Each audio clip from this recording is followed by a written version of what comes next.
no nos amáramos. Pero Él nos hizo amarnos. Aunque si usted sea salvadoreño, lo amamos en el Señor. Aunque si es ucraniano, paciencia, pero les amamos.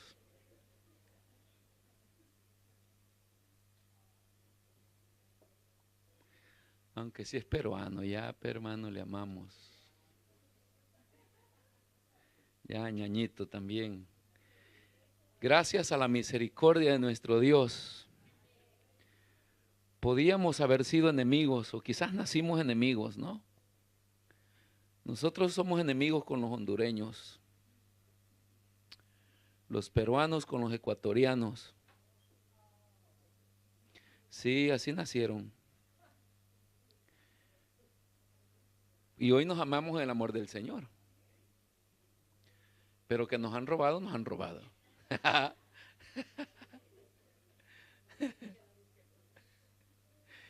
La Rusia, ¿no?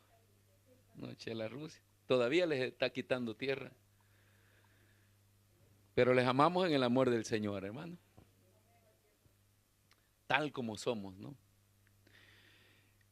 Primera de Pedro, capítulo 4, versículo 12 al versículo 16.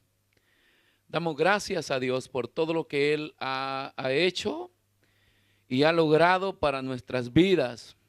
Qué lindo es el Señor que nos cambió, nos hizo nacer de nuevo, nos ha hecho nuevas criaturas y hemos heredado todas las promesas que Él logró en la cruz del Calvario para nosotros. Algunas las hemos alcanzado, otras estamos peleando por alcanzarlas y otras que ni las imaginamos.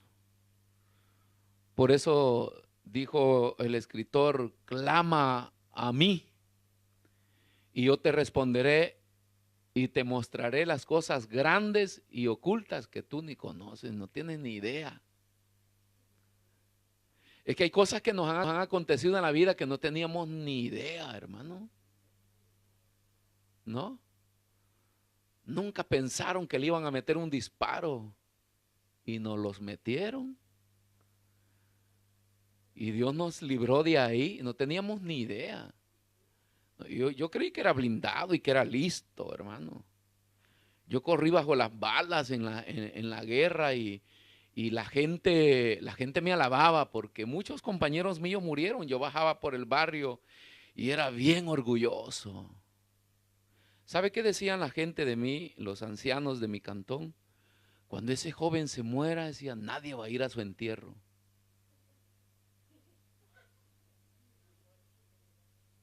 Solo mire el tipo de persona que yo bajaba por la calle armado, orgulloso. No era orgulloso, el problema es que a mí no me enseñaron a comunicarme con las personas. Yo respetaba a las personas, pero no era abierto a la comunicación.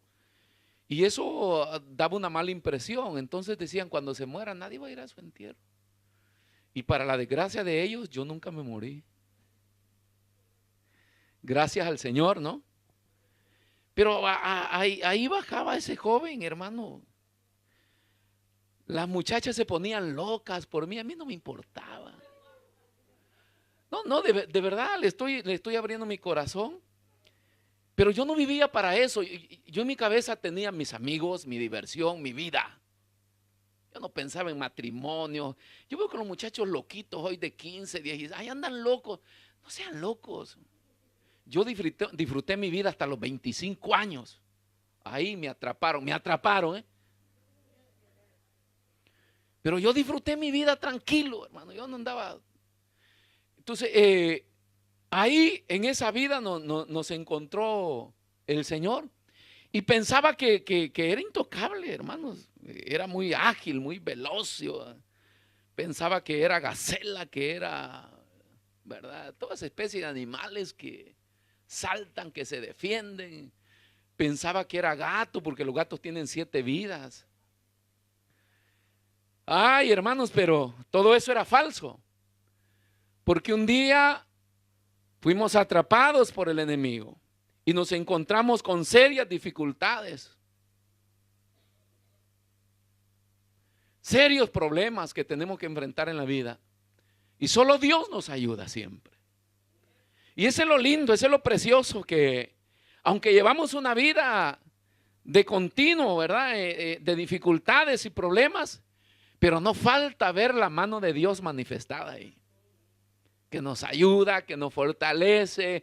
Sobran personas que nos den un consejo, que se preocupen por nosotros.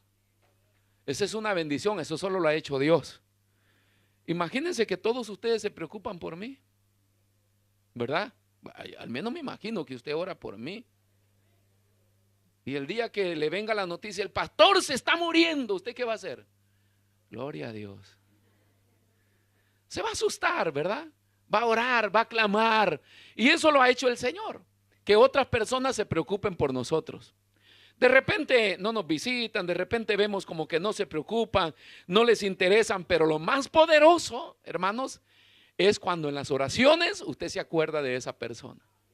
Y ahí clama, y ahí lo cubre con la sangre del Señor, y ahí lo encomienda en las manos del Señor. Eso es lo que la Biblia enseña, hacer repetidas oraciones por los santos. Y ese es más que 1000 palabras. Cada vez que lo veo a usted, usted me abraza y me saluda y me dice lo amo, lo amo. Yo no le creo, pero cuando ora por mí, ahí sí le agradezco. Porque eso es efectivo, hermano, el clamor y la oración. Primera carta del apóstol Pedro, o llámele epístola, no pistola, epístola, del apóstol Pedro. Estas son las cartas de Pedro. Y no que Pedro era ignorante, hermano, y algunos dicen que no sabía leer ni escribir. No, acá está una cartita bien redactada de él. Y dice en su capítulo 4, versículo 12 al 16. Vamos a ver, vamos, lea conmigo, por favor. Dice, tiene como subtítulo ahí, padeciendo. ¿Cómo? No, porque hay muchos de nuestros padecimientos que no son por Cristo. Ay, dice tu esposa, la carga, la cruz que el Señor me puso. Esa se la buscó usted. Esa no es la que el Señor le iba a dar. El Señor le iba a dar otra fellita, una patojita, una cieguita. Usted no la quiso. Usted quiso esa cruz y usted la tomó. Entonces está padeciendo por su cabeza, no por causa de Cristo.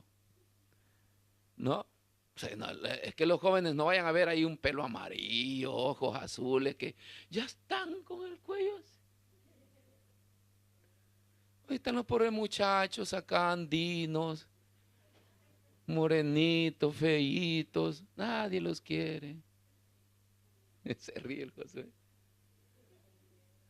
Pero ahí está la bendición.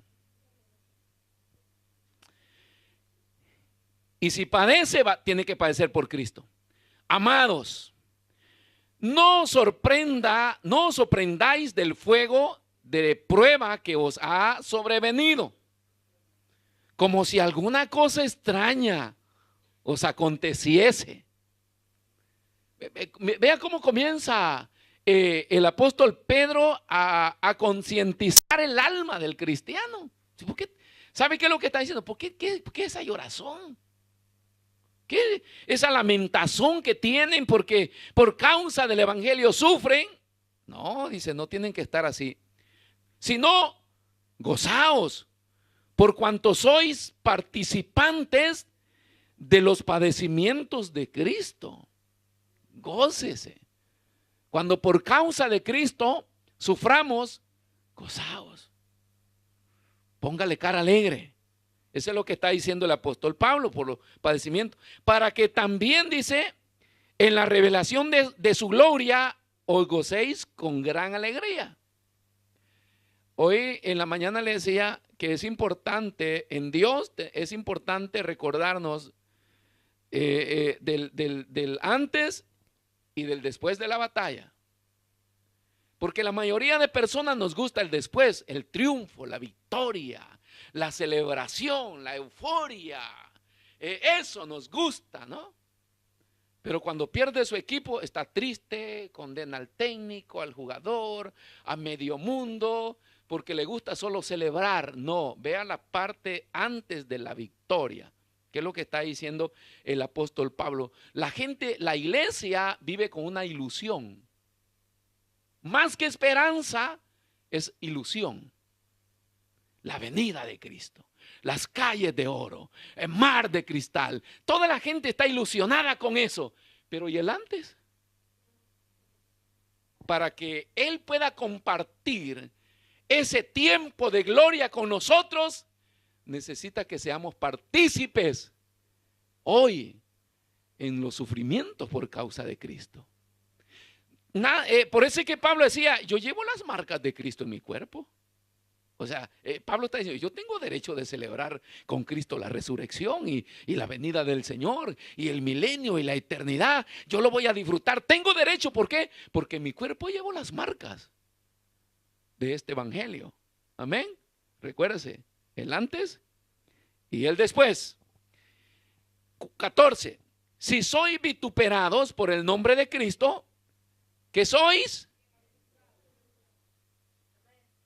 Si sois vituperados, o sea, maltratados, pisoteados por causa de Cristo, ustedes no son unos pordioseros miserables, no. Dice, son bienaventurados.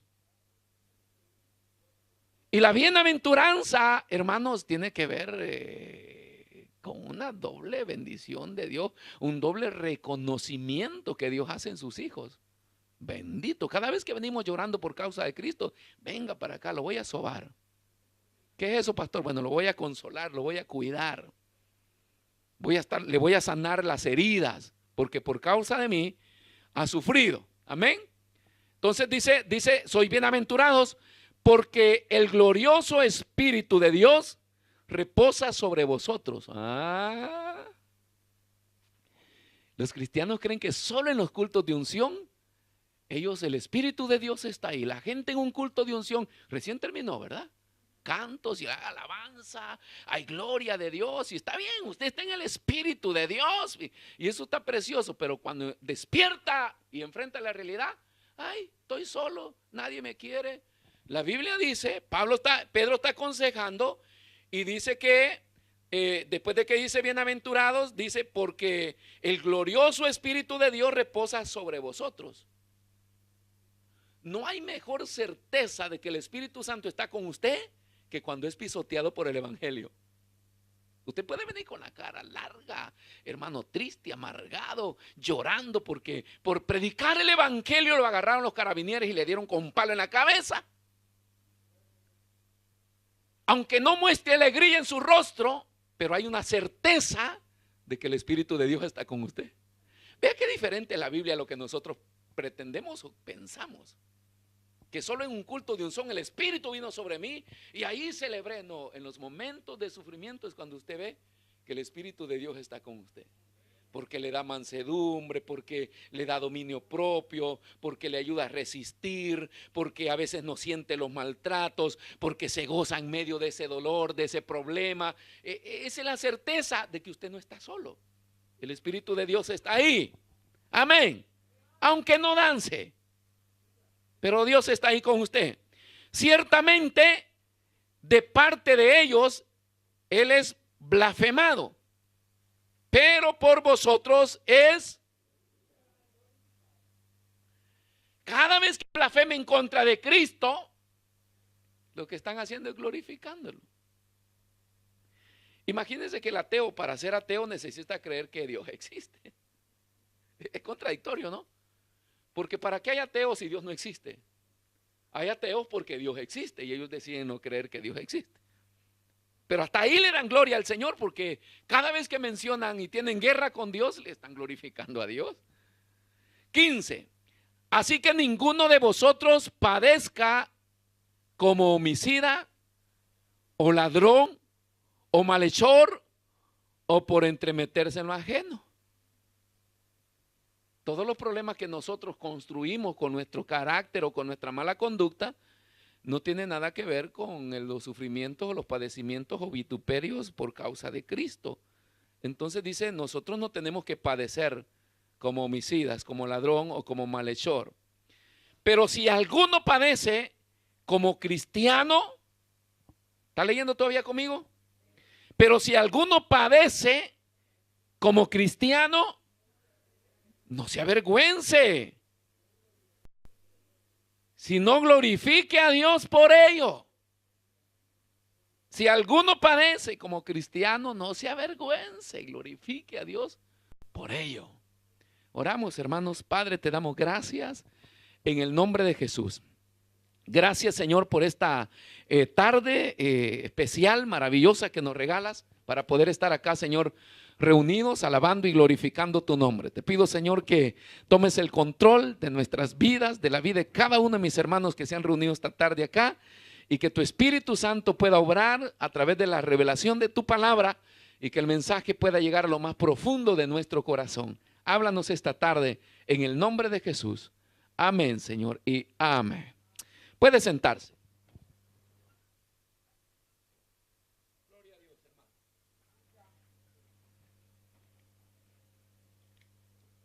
¿Listos para la palabra del Señor?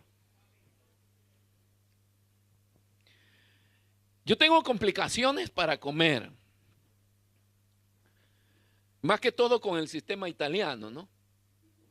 Porque hay antipasto, primero, segundo, tercero, cuarto, y hay de todo.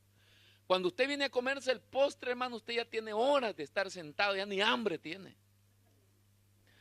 Ahora, la costumbre latina es diferente porque a uno le meten todo en un plato, ¿no? Uno es un sándwich, uno encima del otro. Ahí van los frijoles, sobre el arroz, encima del arroz un huevo frito, un pedazo de aguacate, queso, y es un volcán. Pero basta que usted vea el monumento ahí, usted le entra con todo. Ahora, nosotros nos hemos acostumbrado a comer italiano en casa. Siempre hay un primero y un segundo. A veces me llaman, mi esposa o las niñas de la casa preparan la comida y dicen, ya está listo.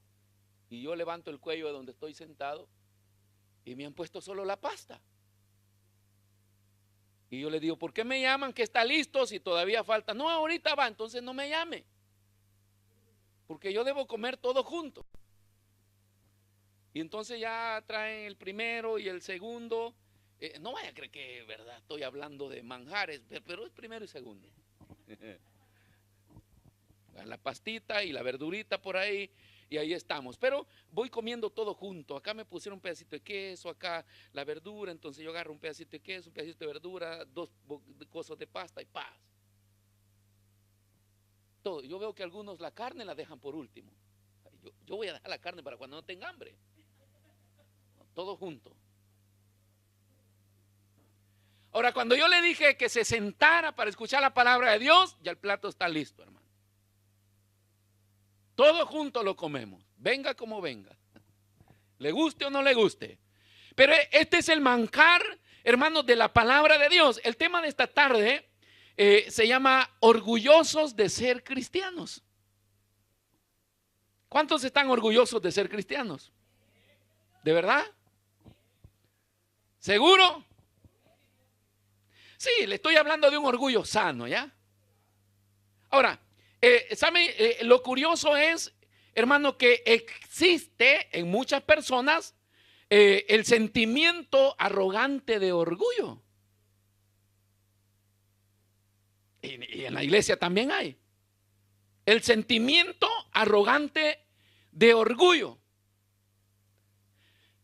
De seguro, hermanos, que en la vida hay personas, le dije, que están orgullosos de cosas que ellos han alcanzado, de cosas que ellos logran, de cosas que ellos hacen, de todo lo que nos ha pasado en la vida.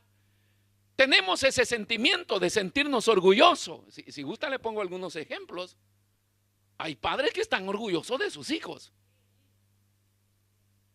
Dije, porque hay otros que no.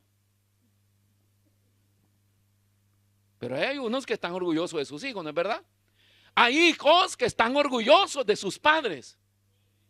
Hay menos amén. Siempre son los mismos que responden los adultos. Los jóvenes están orgullosos de sus padres. Así como que a cucharadas les estoy sacando. ¿Sí? Orgullosos de sus hijos, orgullosos de sus padres. Hay personas que están orgullosos por lo que han obtenido. Compraron una casa, un vehículo y están orgullosos de eso. la pregunta es, ¿cuándo estaremos orgullosos de vivir y demostrar nuestra fe cristiana? Por eso le dije que existe en muchas personas este sentimiento arrogante de orgullo por las cosas o personas que nosotros nos sentimos satisfechos, orgullosos por lo que ellos son, pero la mayoría de veces como cristianos no demostramos ni vivimos ese orgullo que tenemos por ser cristianos. ¿No me entendió? O sea, es lo que Pedro está tratando la manera, hermano, de enseñarnos en estos consejos basados en los padecimientos por causa de Cristo. El versículo 16, vea lo que dice: pero si alguno padece como cristiano,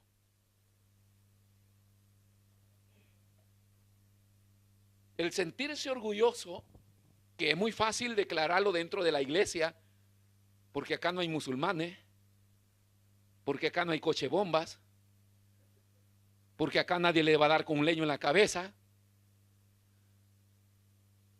Pero ¿qué hay? ¿Qué hay, jovencitos, en el colegio con sus compañeros? Así como me lo han declarado acá, sí, orgulloso de ser cristiano. ¿Usted lo declara en su colegio? Soy cristiano evangélico. ¿Y qué? Cuando nos llega el momento de demostrar y vivir en lo que nosotros creemos, en lo que nosotros somos, en quien nosotros le servimos y seguimos, entramos en dificultad. Y a veces nos invade un temor, duda, y a veces, hermanos, hasta vergüenza. ¿Alguna vez usted se ha avergonzado del Evangelio de Cristo? No me lo va a decir. De seguro que no me lo va a decir. Pero si puedo evitar de hablar de Cristo, me lo evito. No lo hago. ¿Por qué? Porque, pastor, es que la señora con quien yo trabajo es católica, apostólica, romana. ¿Y si me botan del trabajo? Así que yo mejor, mire, de la secre. Cristianos de la secre. Sección 2. Inteligencia. No carga ninguna divisa. El de la sección 2 no carga ninguna divisa. Son los de la secreta. Ellos se mezclan. Por todas partes están. Las autoridades de investigación están metidos por todas partes. Ellos conocen a los despachadores de droga, hace años que los están siguiendo. Pero ellos no quieren meter preso al que anda vendiendo 5 euros. Ellos quieren agarrar al cabecilla del que distribuye. Y pueden pasar años investigándolo, pero ellos los conocen, saben dónde vive, saben quiénes son. Cuando agarran el cabecilla, agarran a todos. Dice, ay, hoy me descubrieron. No, si te están siguiendo hace años. Entonces hay cristianos, hermano, que cuando llega el momento de demostrar, ¿verdad?, convivencia, quienes nosotros somos, entramos en dificultad. Por eso, repito, existe ese sentimiento de arrogante, ¿verdad?, de orgullo, de lo cual nosotros estamos orgullosos, nos sentimos orgullosos y manifestamos eso naturalmente. Que hijos los que yo tengo. Y está bien, no es que esté mal. El problema siempre es cuando llegue el momento de demostrar quiénes somos nosotros, no debemos de sentir temor o duda. No nos tiene, hermano, que invadir o pena, vergüenza. Tenemos que demostrar quiénes nosotros somos. Porque un cristiano, hermano, no es nada más que un seguidor de Jesucristo. En la Biblia aparece 3 veces la palabra cristiano. Y la primera vez fue para burlarse de ellos. La segunda vez tiene que ver con grupos que se identifican como seguidores de Cristo. Entonces, cada vez que nosotros decimos que somos cristianos, somos seguidores de Cristo. Ahora, Ahora fíjense que la religión tradicional, los católicos, ellos también se hacen llamar cristianos, porque creen en el Señor, pero no es solamente por creer, es por seguirlo.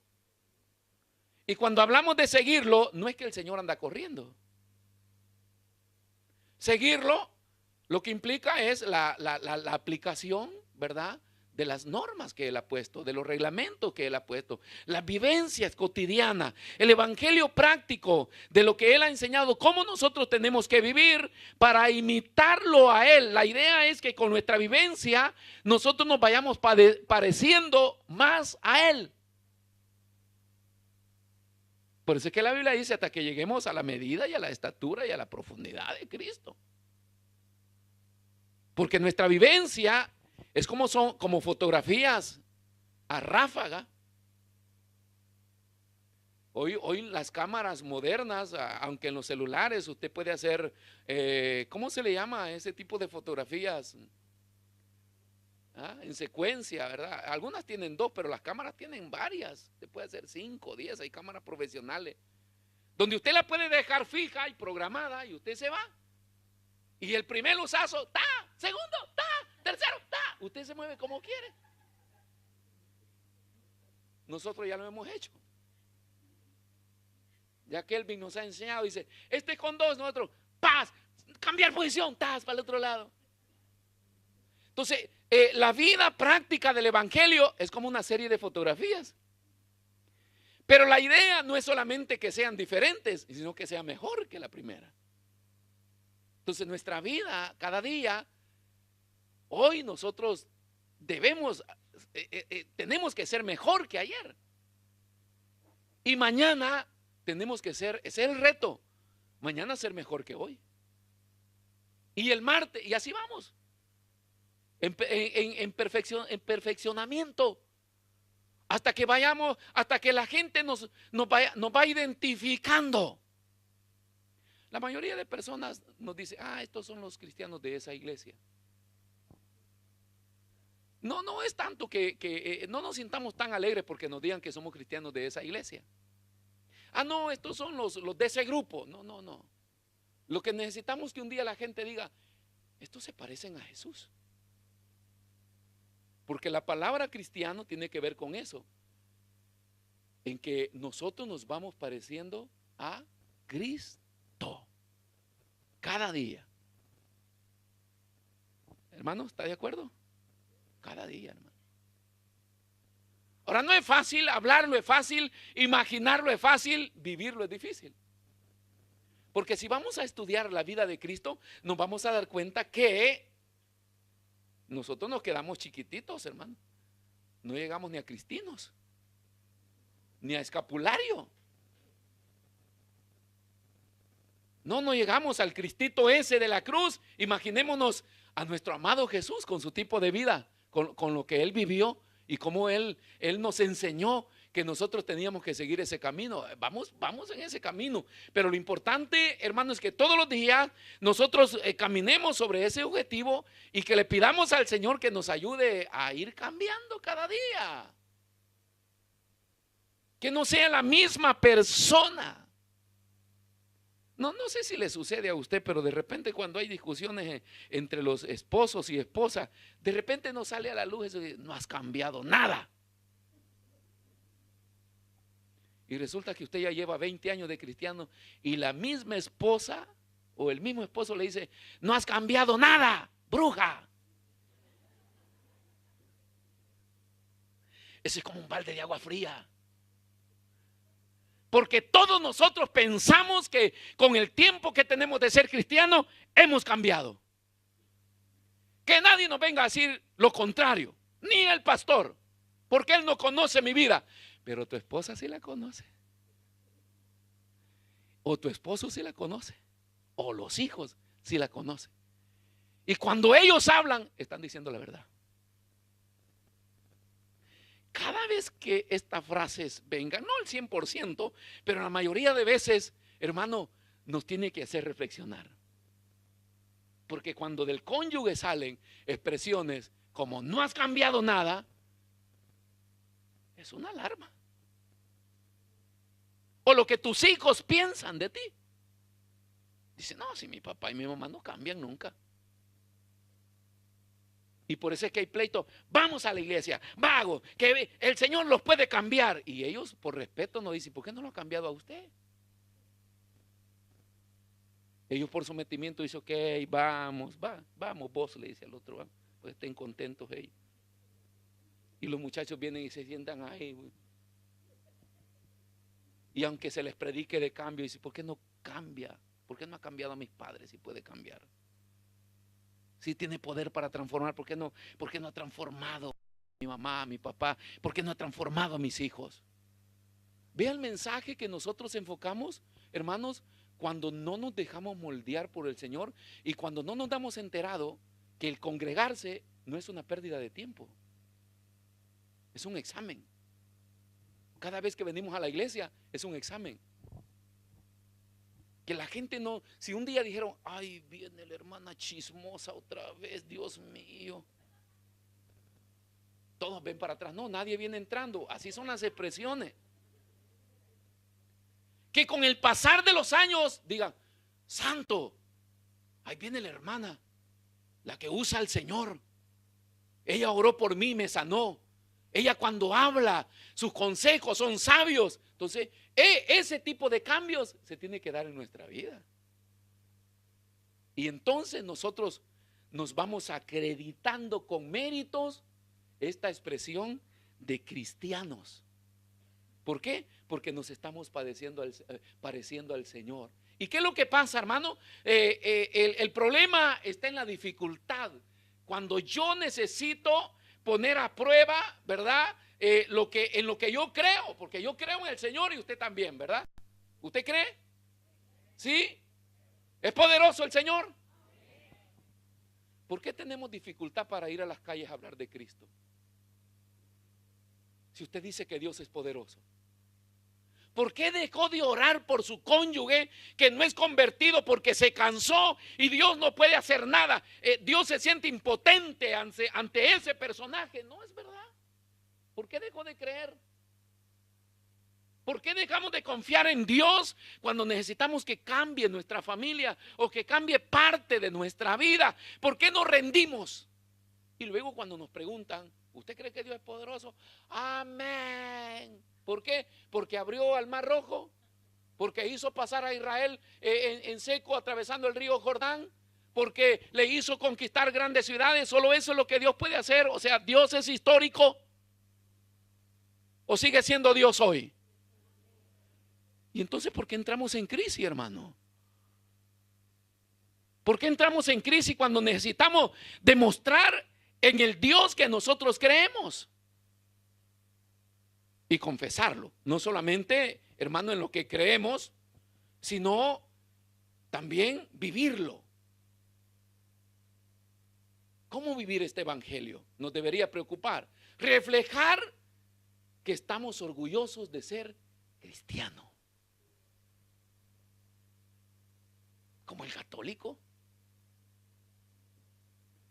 Muchos cristianos todavía tienen su raíz católica porque el catolicismo, hermano, aunque se conviertan al evangelio, quedan secuelas. Es tan fuerte la religión que hay hermanitos que todavía andan con la Virgen Santísima. Todavía creen en el agua bendita.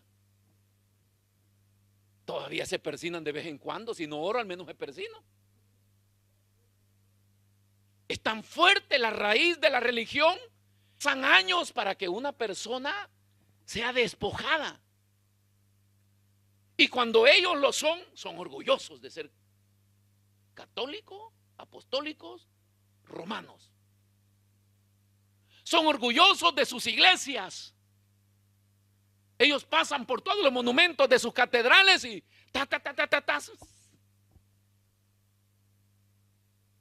Nosotros venimos acá a chismear a veces, a murmurar, a criticar.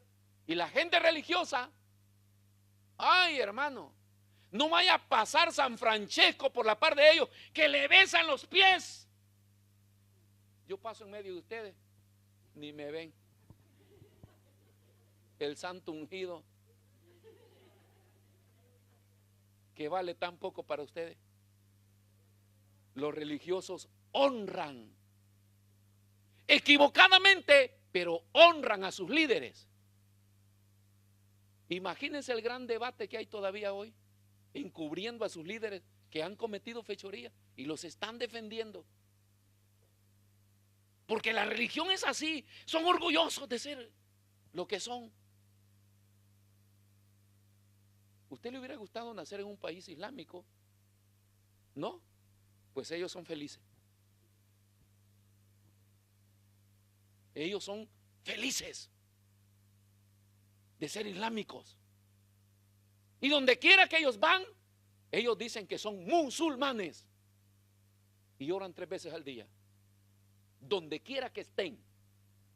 Usted lo ve trabajando, reparando las calles. A la hora que van a orar, ellos paran todo, meten su alfombra, se arrodillan, hermanos, y ahí están. A ellos no les importan miles de personas que están pasando alrededor. Ellos están alabando a la condenación, los va a llevar, pero ellos están ahí. Son orgullosos. Ellos van a las escuelas, musulmán.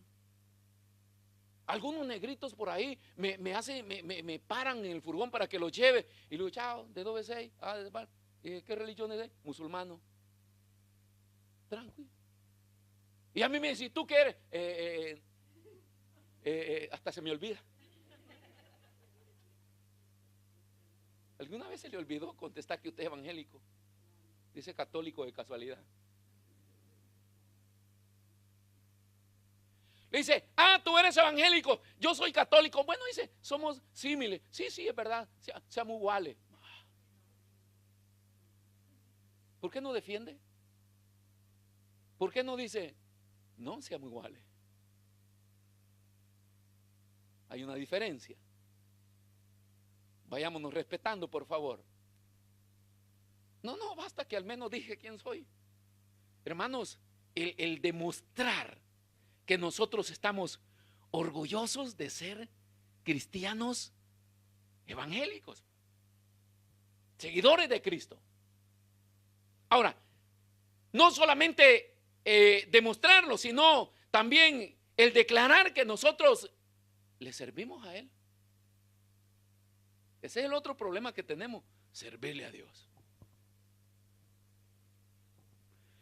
Hay un enfoque en la iglesia, ¿verdad?, en la cual todos caminamos ahí. Creemos que servirle a Dios es estar inscrito en las listas de la iglesia y servir en cualquier área de la iglesia. Eso no es todo el enfoque de servir a Dios.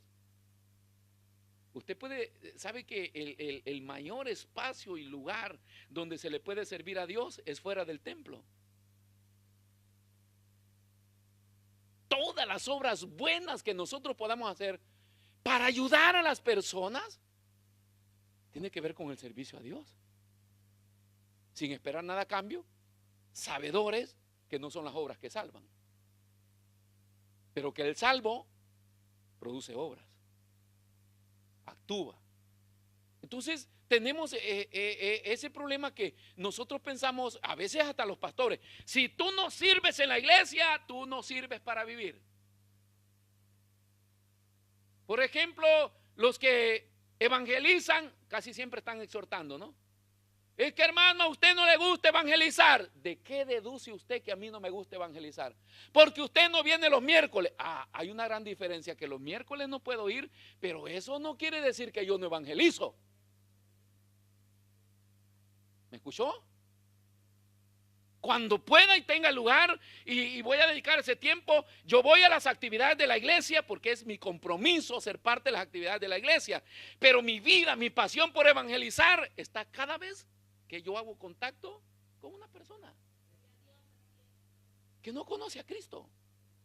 Y usted evangeliza en su trabajo, usted evangeliza en el pullman, usted evangeliza donde quiera que tenga que hablar, habla de Cristo. Sí, que el mayor resultado del evangelismo es el evangelismo personal. El evangelismo. Ojo, no estoy diciendo que no se tiene que hacer la actividad evangelística que se hace y apoyar esa como iglesia, como miembro de una congregación. Todos debemos estar involucrados en respaldar esas actividades porque son parte de actividades de crecimiento de la iglesia, o hermano, parte del mandamiento de conquistar almas para el reino del Señor, ¿verdad? Nosotros casi estamos enfocados más que todo en evangelizar y no de traer personas. Pero si usted ve, el mayor fruto que viene a las iglesias es del evangelismo que las personas hacen personal. Usted conoció a una persona, la evangelizó y luego le dice, ¿quieres venir a mi iglesia? Dame tu número. Nos vemos tal día en tal parte y yo paso por ahí y te recojo y la trae acá. Eso quiere decir que la persona está evangelizando. De repente nadie lo ve. Por eso es que para dictar juicios en estos temas, uno tiene que evaluar todo el comportamiento de la persona. Claro, nunca habla de nadie, ni a su jefe, ni a su familia, ni a nadie. No le gusta. Y eso es que no le gusta, tiene vergüenza de declararlo o hacerlo. Entonces, lo importante en el evangelismo es que la gente lleve la noticia y traiga almas para el reino del Señor. La mujer samaritana fue, dio el aviso y el montón de personas vino para la iglesia. Nadie se lo pidió, pero cuando ella entendió de que este evangelio es poderoso para cambiar, esa persona lo hizo. Y es lo que nosotros tenemos que hacer. Es la manera de demostrar que nosotros somos cristianos. ¿Me explico, hermanos? ¿Está todavía atento? ¿Sí? Es la manera de demostrar de que yo soy cristiano. Entonces cada vez que me pregunte, ¿usted qué es? Soy cristiano de la iglesia Maranata del pastor Zúñiga López, no sé de qué, que no, le aumenta un montón de cosas, ¿no? Hasta cuando me llaman, llamamos al pastor Zúñiga López. Y si no hay otro, hermano, basta que digan, llamo al pastor. Hasta se hacen bola, ¿cómo es que se llama el pastor? Unos dicen Zúñiga, otros dicen Zún, otros dicen un montón de cosas. Llame al pastor y basta. Entonces, no es, hermano, el acreditar cosas a lo que yo soy, sino, ¿qué es lo que estoy haciendo? Con mis hechos yo estoy demostrando que soy cristiano.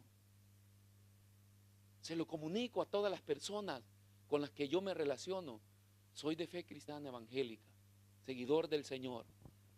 Le predico, le doy el mensaje. Si usted quiere rendir su vida a Cristo, acá está, acá tiene un folletito. O mire, le doy un consejo, le doy una dirección. Venga, busque del Señor, tiene problema. O si considera que no tiene ningún problema, bueno, pero tiene un alma que necesita del Señor. Y venga y busque. Esa es la manera de demostrar, hermanos, de que nosotros somos cristianos. Lo vamos siempre declarando. Bueno, las religiones son tan orgullosas de sus religiones que hasta lo imponen a la fuerza. A punta de pistola, hermano. La gente termina convirtiéndose a las religiones porque le obligan. Entonces, hay motivos, hermanos, hay razones por las cuales debemos de estar orgullosos de ser cristianos. Vea lo que dice Mateo capítulo 2, versículo 1 y 2. Le dije que cristiano es un seguidor de Jesucristo. Nosotros creemos en Jesucristo. Él es nuestro Salvador. Él es nuestro Redentor. Él es el que nos va a levantar un día y nos va a llevar a la eternidad. Y nos va a entregar a su Padre como iglesia. Y vamos a vivir con Él por toda una eternidad. Entonces, si las religiones se apoyan o se basan en conceptos que no tienen fundamentos ni escriturales, pasándolos por la Biblia, ni históricos, pero ellos creen que esa es la certeza de su fe, pues el cristianismo verdadero sí tiene fundamento. Porque hablamos de la persona de Jesucristo, que todo lo que Él hizo fue extraordinario. Su nacimiento, hermano, es extraordinario. Vea lo que dice: cuando Jesús nació en Belén de Judea, en días del rey Herodes, vinieron del oriente a Jerusalén unos magos. Que le quede claro, la palabra mago es una traducción equivocada al español. El original habla de sabios, no de magos. Y no es el concepto de magos como el que nosotros conocemos hoy, que brujos, hechiceros, adivinos, no. Eran sabios. Entonces dice que existían estos hombres, versículo 2, diciendo: ¿dónde está el rey de los judíos que ha nacido? Porque su estrella hemos visto en el oriente y venimos ¿para qué dice, hermanos? Para adorarle. Entonces el nacimiento de Jesús es extraordinario porque es el cumplimiento profético. O sea, Jesús no apareció de la nada como Mahoma, ¿no? Que yo no sé ni quién es Mahoma, por ahí estuvo y tuvo una revelación y escribió un libro y ahí está el Corán y dice que Dios le reveló y que Dios dice, pero usted va a toda la historia de la Biblia, ¿dónde aparece? Ahora usted ve al inicio de la Biblia y aparece Cristo, porque el centro de la Biblia es Cristo, desde Génesis hasta Apocalipsis. Entonces hay una promesa del Padre, hermanos, del advenimiento de Cristo, del nacimiento de Cristo. Y entonces cuando Cristo nace, es el cumplimiento profético. Por eso es que dice que estos sabios que le estaban esperando eran entendidos en los tiempos. Se deduce, algunos argumentos deducen que estos sabios vienen desde el tiempo de Daniel. ¿Sabía usted que Daniel en el reino de Nabucodonosor fue puesto como jefe de los sabios y de los astrólogos y de los magos? Él era el jefe. Ahora, hay fundamento cierto que Daniel nunca se casó, que fue eunuco. Algunos argumentan que sí, que tuvo familia. No se encuentra en ninguna historia eso. Pero se deduce que Daniel fue eunuco, nunca. Toda la riqueza, pues imagínense, hermano, un representante de Nabucodonosor, de un imperio que le dio poder y autoridad a este Daniel, ¿verdad? Y lo pone como jefe. Entonces el hombre comienza a obtener ganancia, riqueza. Y se deduce que todo lo que Daniel dejó al morir, lo deja a sus sucesores y les da la recomendación. Este es un argumento, no está en la Biblia, de que un día el redentor o el libertador de la humanidad va a nacer y que va a aparecer una señal en el cielo, porque los sabios dicen que vieron la estrella en el oriente. Por eso es que es un sabio, porque son entendidos de los tiempos. Cuando esa estrella apareciera, Jesús había nacido. Y se deduce que los regalos que los sabios traen no eran de ellos, era un encargo de Daniel. Y ellos traen mirra, ellos traen, ¿qué más? Incienso y traen oro. Y ellos saben que el que había nacido no era una persona cualquiera, era Jesús. Ellos no le llaman el niño Jesús. Ellos van donde Herodes, porque sucede en el tiempo de Herodes, y ellos llegan siendo Herodes rey, llegan donde él y le dicen: ¿dónde ha nacido el rey de los judíos? Y Herodes dice: yo soy el rey. Le dicen: no eres tú, ha nacido el verdadero rey. Y como Herodes no sabía, entonces ellos fueron guiados por la estrella y se fueron y llegaron hasta donde encontraron al niño que había nacido en el pesebre. Y cuando entraron, le ofrecieron, abrieron sus tesoros y le adoraron, porque habían ido para ofrecer, ¿verdad?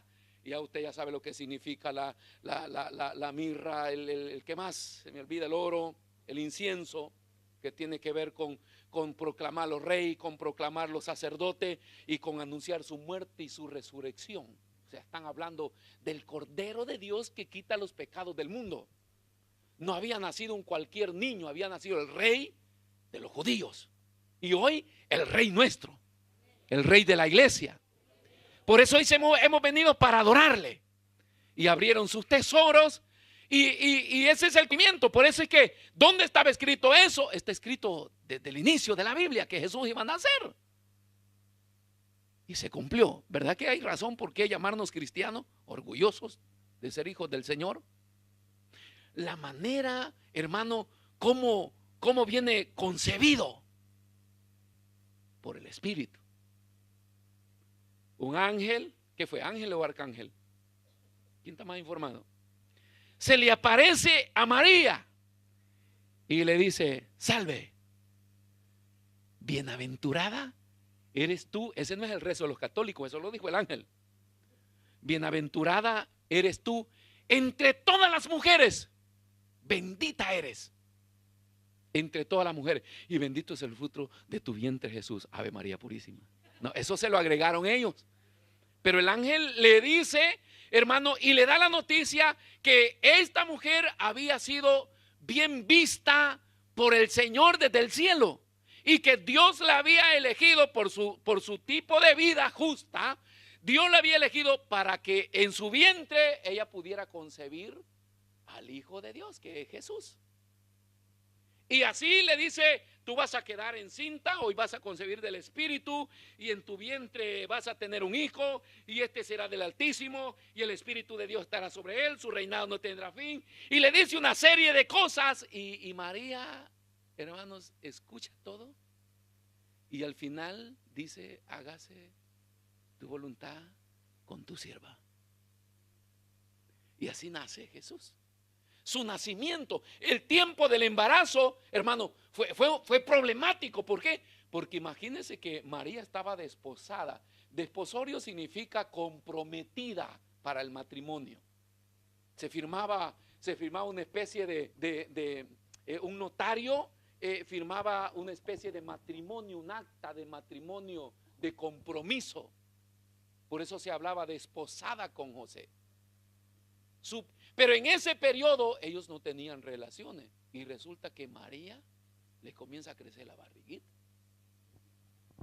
Y no era un problema solo para José, porque el problema fue primero para José, pero Dios se lo mostró que no era, que tenía que aceptarlo. El problema es para la sociedad, para los religiosos. ¿Cómo se podían violar esos acuerdos? O sea, no crea que existía la fornicación como hoy, o el adulterio. No, que quien hacía esas cosas le tocaba panteón y calavera. O sea, ahí no existían. Si existían esas cosas y lo descubrían, ahí moría, hermano. Entonces, y en José será todo eso, y él tiene que buscar la manera de cómo, y Dios le muestra cómo declarar, ¿verdad?, que esta joven está en espera de un hijo del Espíritu Santo. Ahora, ese caso fue solo para María. No vaya a aparecer usted un día ahí sin esposo y sin nada y decir que no sabe cómo aconsejar. No, eso fue solo para María.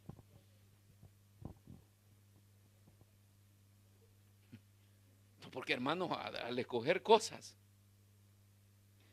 la forma, ¿verdad?, cómo nace del Espíritu Santo. Entonces, todo lo que sucede en el matrimonio, se recuerda que en una oportunidad va a visitar también a su prima Elizabeth, que estaba embarazada de ¿cómo se llama?, Juan el Bautista. Y cuando ellas se acercan, las dos barrigas saltan. ¡Ay! Bueno, las que son mamás saben cómo se mueven los niños ahí, que dan patadas y todo. Pero ese fue un toque eléctrico en los dos estómagos, porque los dos habían sido concebidos por parte de Dios. Juan el Bautista era el mensajero enviado por el Padre, que venía preparando el camino para cuando apareciera Jesús. Y eran parte de un programa profético de Dios. Y cuando sucede esto, hermanos, se manifiestan. O sea, qué glorioso el pertenecer, hermano, a una fe cristiana que tiene fundamentos bíblicos, proféticos. O sea, hay razones por qué gozosos de ser cristianos. Pues Jesús no apareció así de la nada. Jesús no es un simple hombre, no es solo un maestro, no es solo un profeta, aunque fue todo eso, pero Jesús es Dios. Y esa es la certeza en nuestra fe. Ahora vean lo que dice Mateo capítulo 4, 23 al 25. Su nacimiento, le dije, fue extraordinario, pero su vida terrenal también fue extraordinaria, hermano. Ve al 23 al 25. Y recorrió Jesús toda Galilea, enseñando en las sinagogas de ellos y predicando el evangelio del reino, sanando toda enfermedad y toda dolencia en el pueblo. Sigamos. Y se difundió su fama por toda Siria y le trajeron todos los que tenían dolencias. Las dolencias, recuérdense que son problemas del alma, los afligidos por diversas enfermedades y tormentos. Hay algo poderoso en lo que es la blasfemia contra el Espíritu Santo. La vez pasada les narraba un poco de esto. La blasfemia contra el Espíritu Santo, que no es el hablar mal de algunas manifestaciones en la iglesia, sino que es atribuir algo que es evidentemente de Dios a Satanás, o viceversa, algo de Satanás y atribuírselo a Dios. Pero cuando usted va a estudiar un poquito más profundo sobre lo que es la blasfemia, porque es muy duro decir, o sea, no hay perdón para una persona que blasfeme contra el Espíritu Santo, es porque hay que llegar a la raíz de esa expresión. Entonces se considera que sanidades, hermano, existieron en todos los tiempos en Israel, pero liberación de endemoniados no.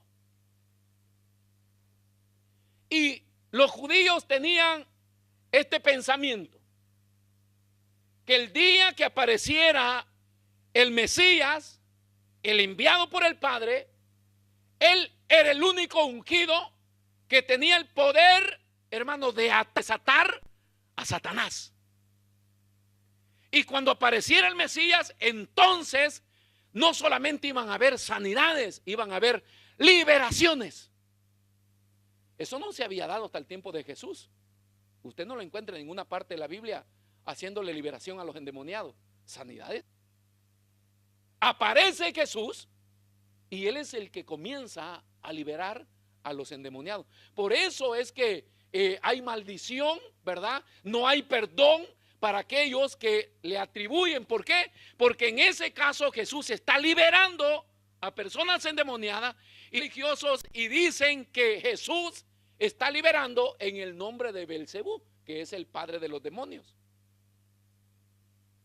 Algo evidente que Jesús está, porque Él se los dice, una casa dividida no subsiste. Dice, si yo los estoy, ¿por qué se van? Si son amigos. Pero los judíos, por no aceptar que Jesús era el Dios enviado, era el Mesías, entonces lo acusaron de que lo que él estaba haciendo lo estaba haciendo en el nombre del diablo. Y entonces Jesús dice, esa blasfemia no tendrá perdón. Ustedes saben que yo soy el Mesías y soy el enviado. Y muchas veces Jesús lo declaró. Entonces difundió su fama por toda Siria y le trajeron todos los que tenían dolencia, los afligidos por diversas enfermedades y tormentos, los endemoniados, lunáticos, hermano, de todo habían acá, paralíticos, y a todos los sanó. ¿Usted sabe los lunáticos cómo le llaman hoy? Sí, pero hay una más leve. Esa cosa de doble ánimo, ¿cómo le llaman? Bipolar. El ir a la luna.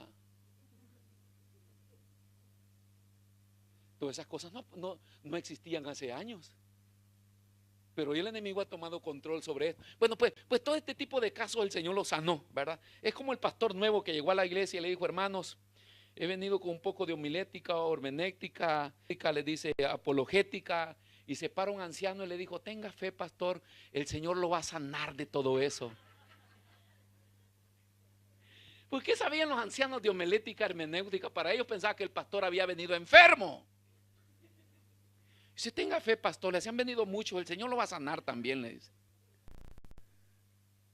Hay gente que no sabe de todas estas cosas, pero necesitamos, hermano, entender, vea, todo lo que Jesús hacía, y eso nos está narrando, su vida fue extraordinaria acá en la tierra. Todo lo que hizo fue sobrenatural. O sea, nuestro Jesús hizo cosas sobrenaturales. Nadie hasta el día de hoy puede explicar cómo Jesús recoge polvo, le mete saliva, hace una especie de lodo, se la pone en el ojo al ciego, ¡ve!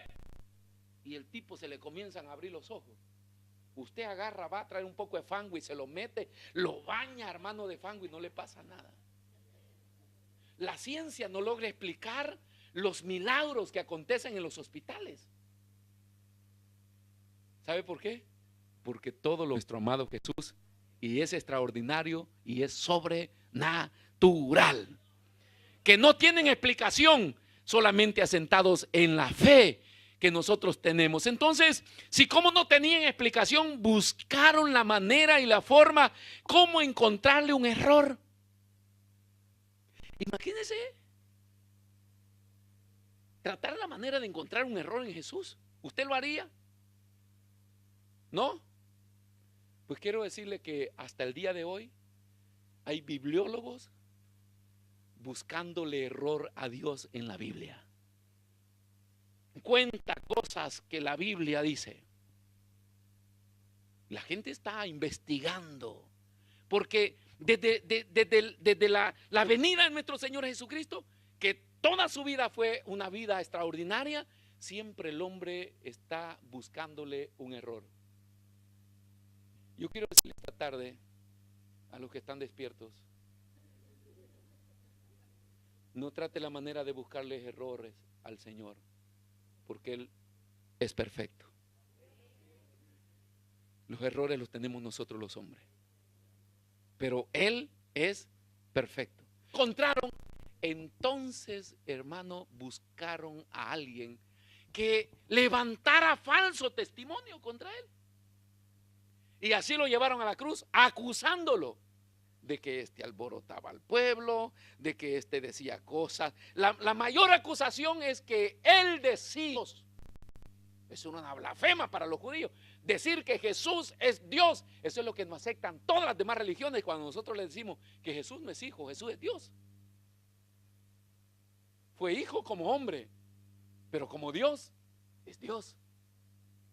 Pero la gente no lo quiere aceptar.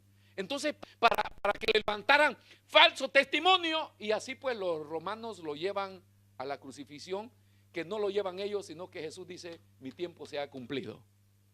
Es parte de un cumplimiento profético, porque el Señor muere en la cruz para salvar a los pecadores que éramos usted y yo. ¿Sabe por qué no le encuentra ningún error? Porque Jesús era parte de un programa profético del Padre y estaba establecido el Cordero de Dios que quita los pecados del mundo. Él es el redentor de nuestra vida. Amén. ¿Puede darle una ofrenda de palma al Señor? Hay razones, hermano, hay razones por qué ser orgullosos de ser cristianos. Juan capítulo 7, versículo 40. Ahí, hermano, su mensaje era extraordinario. Fíjense que un montón de personas, grandes hombres han vivido y se han ido, pero nadie ha dejado tanta influencia en la vida de las personas o de sus seguidores como Jesucristo. Es el único.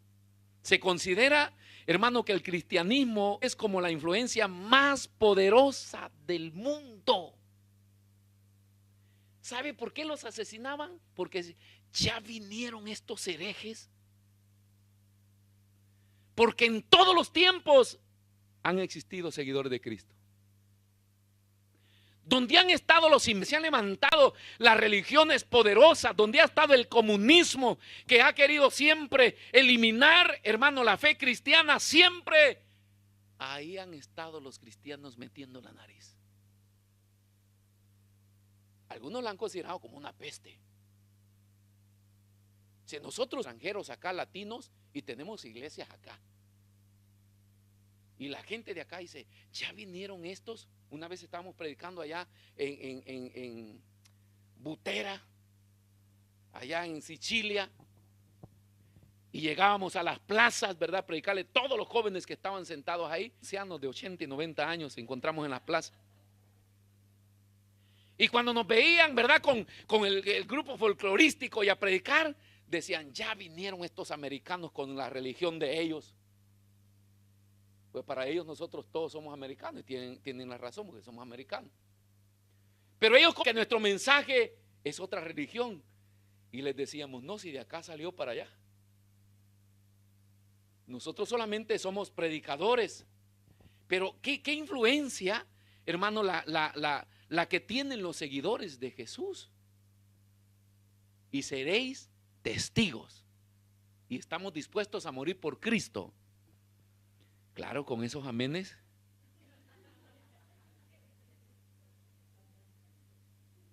¿Estamos dispuestos a morir por Cristo, hermano?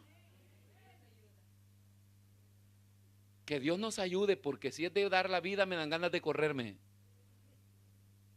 Pero ahí estaba mi mamá cuando me le quería correr. Si te corres, mira, con este leño te quiebro las patas. Entonces el Espíritu Santo es el que toma el control en nuestra vida, para que en el día que nosotros tengamos que honorar a nuestro Señor, ofreciendo nuestra vida o padeciendo cualquier cosa, vamos, hermanos, sin poder reaccionar. Porque si me da facultad de reaccionar, antes de morir voy a golpear a algunos cuantos. Decía un compañero mío que era así de estatura y quería pelear con un grande, y yo le decía, yo lo tenía agarrado y le digo, no te opongas, no, suéltame, que un solo le voy a dar. Y yo después le pregunté, ¿y por qué me dices que un solo? Ah, porque después me agarra él. Pero al menos yo llego y le doy un solo, después el que me mate. Pero al menos uno le iba a dar, hermano. Que Dios nos libre, porque en el momento de querer honorar al Señor ofreciendo nuestra vida, pues no existe el hombre que esté dispuesto así sanamente en sus cabales, en su naturaleza humana de decir, mátenme, mátenme. No, debe estar tan decepcionado de la vida para que diga eso. Pero si está bajo la influencia del Espíritu Santo, no reacciona. Y cuando viene a reaccionar, que lo mataron, ya va a estar en la presencia de Dios. Y ahí va a ser recompensado por el Señor. Ve aquí qué importante el mensaje de nuestro Señor. Ahí está. Entonces algunos de la multitud, oyendo estas palabras, decían, este es el profeta. 41. Otros decían, este es el Cristo. Pero algunos decían, ¿de Galilea ha de venir el Cristo?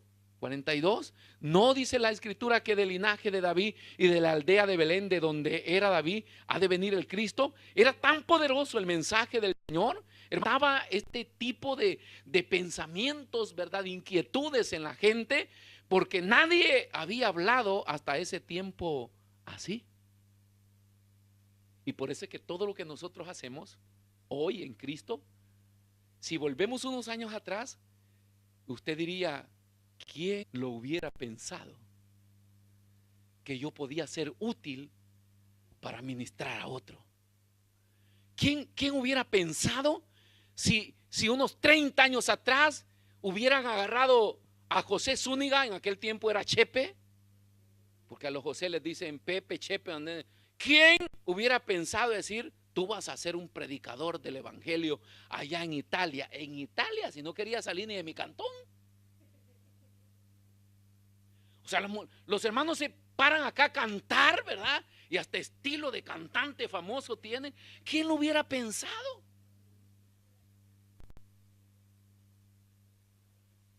Por eso es que cuando ministramos, las personas se pueden convertir. ¿Por qué? Porque no ministramos por nuestra propia cuenta. Somos parte de algo impactante que no tiene que ver tanto con nosotros, sino con lo que está dentro de nosotros. Porque llevamos este tesoro, dijo el apóstol Pablo, en vasijas de barro.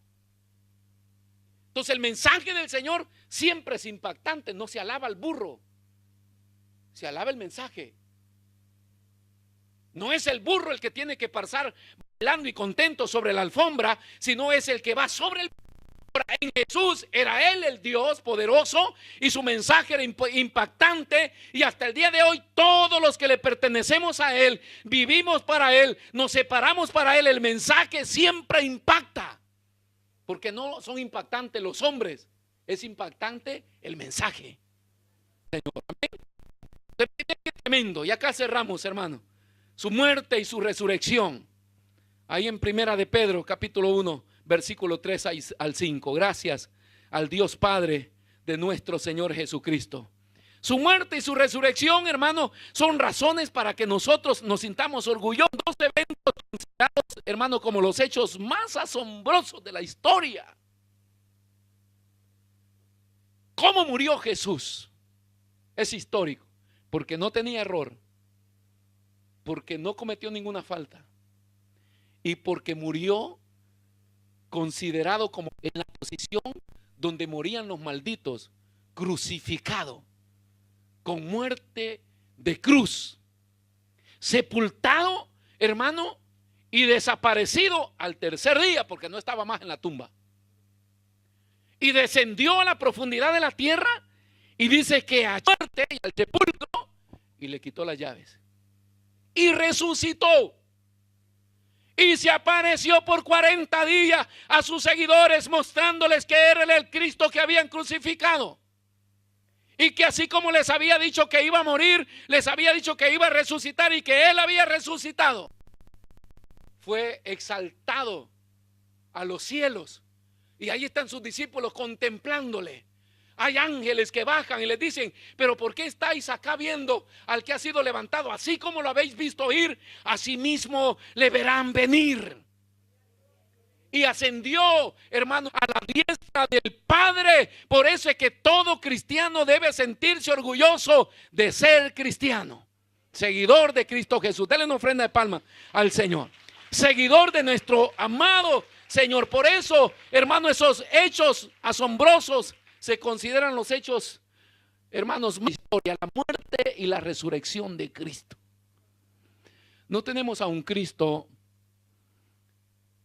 que no haya vencido la muerte. Imagínense hasta el grado al que llega este poderoso evangelio, que el escritor de los Hebreos: no tenemos un sumo sacerdote que no pueda compadecerse de nosotros. Y está hablando de las caídas del hombre, porque no tenemos un sumo sacerdote que no pueda compadecerse. En vida, la reconciliación, el derecho al perdón, hermano, es parte de este programa redentor de Cristo Jesús. Así es que cuando nos toque poner en aclarar, manifestar en lo que nosotros creemos, a quien nosotros seguimos, quienes nosotros somos, nunca tenga duda, ni miedo, ni vergüenza, porque Él lo dio todo por nosotros. Póngase de pie para que nosotros de fe. Esa es la certeza de que nuestro Señor dio todo para que nosotros podamos poseerlo todo. Y no hay nada imposible para Él. Si las religiones del mundo se amparan y se apoyan en sus creencias, nosotros tenemos, hermanos, fundamentos bíblicos de que Jesús es Dios, de que su nacimiento fue histórico, de que su ministerio terrenal fue extraordinario, de que murió y está sentado a la diestra del Padre, y que eso de que está sentado hace que nosotros seamos más que vencedores, y que Él se compadece de nosotros para auxiliarnos. Es nuestro defensor, es nuestro proveedor, es nuestro ayudador. Es que usted le quiera agregar, Él sale a nuestra defensa siempre, y eso tiene que hacernos a nosotros orgullosos de ser cristianos. Cierre sus ojos. Te damos gracias, Jesús. Te damos gracias.